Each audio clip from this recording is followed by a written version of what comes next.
The ground trembled, sending shivers through the very core of the planet.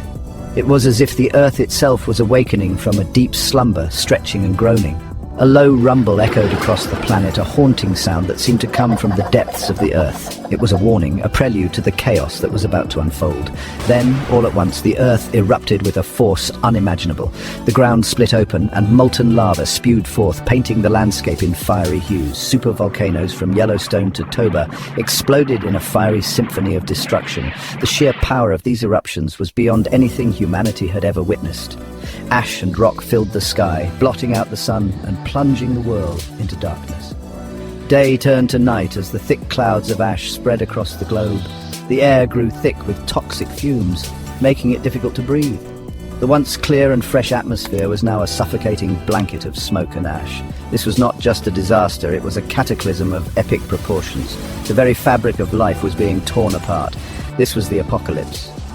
I remember the day the sky turned grey, a harbinger of the end times.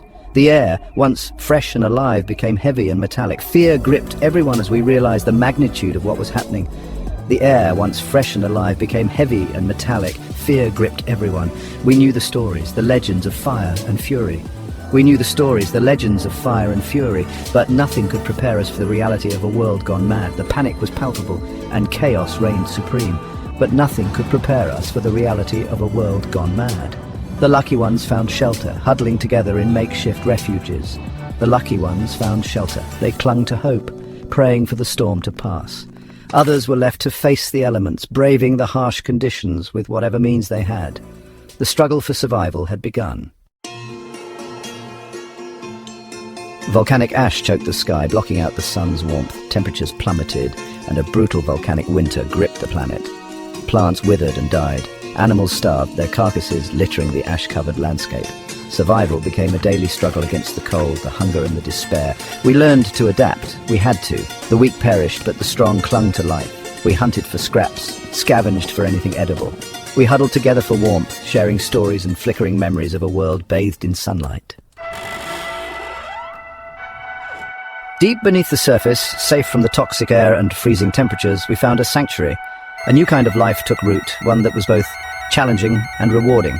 Underground shelters, once a prepper's fantasy, became our refuge in these trying times. Powered by geothermal energy, these bunkers were more than just a place to hide. They offered protection from the harsh realities above and a chance to rebuild. Life underground was different. Gone were the vast open spaces, the feel of the sun on our skin and the fresh air, but there was hope here. We found new ways to connect and thrive. Hydroponic gardens provided fresh food, ensuring we had the nutrients we needed. Water was carefully collected and recycled, a precious resource we couldn't afford to waste. We had built a new world, a testament to human ingenuity and resilience. Together we adapted and thrived in our subterranean sanctuary. Years turned into decades. The sun, a distant memory, began to peek through the thinning ash clouds. The once darkened skies started to brighten, casting a warm glow over the desolate landscape.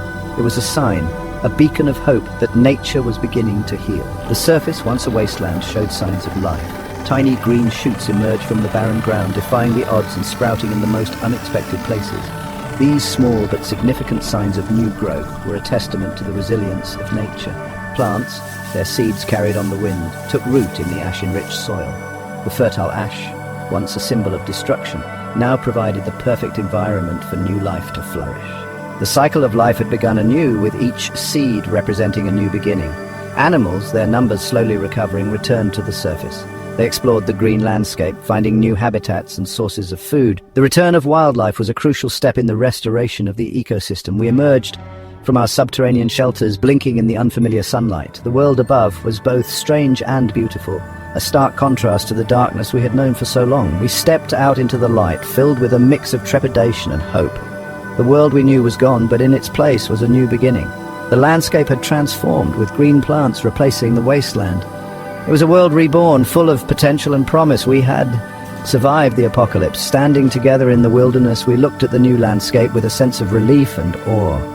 We were survivors, and this green world was our reward for enduring the darkest times. We had faced our darkest fears and emerged stronger, The bonds we formed in the depths of despair now fueled our determination to rebuild and thrive. We hugged, smiled, and celebrated our survival, knowing that we had the strength to overcome any challenge. And as we took our first tentative steps into this new world, we carried with us the seeds of hope, resilience, and the unyielding spirit of humanity. Each step was a promise to nurture this new beginning, to protect and cherish the fragile beauty of our reborn world.